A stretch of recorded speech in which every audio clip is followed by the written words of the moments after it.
సాధనకై జగిత్యాల జర్నలిస్టులు చేస్తున్న నిరవధిక దీక్ష 11 రోజుల నుండి కొనసాగుతుంది. జర్నలిస్టులు జగిత్యాల పాత బస్టాండ్ మీదుగా ఆర్టీఓ చౌరస్తా వరకు అర్ధనగ్న ప్రదర్శనతో ర్యాలీ నిర్వహించారు. అర్ధనగ్నంగా ఫ్లగ్ కార్డులు మెడలో వేసుకుని నిరసన తెలిపారు.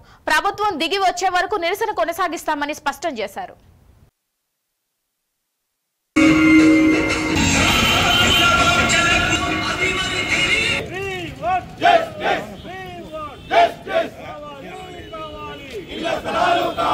జర్నలిస్టారా ఇది ఏ ఒక్కరి కోసం చేయడం లేదు.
అద్దె ఇళ్లలో ఉంటూ సొంత ఇల్లు లేక అద్దె ఇళ్లలో ఉంటూ అరకొర వసతుల మధ్య కనీసం అద్దె చెల్లించలేని పరిస్థితిలో మేమున్నాం.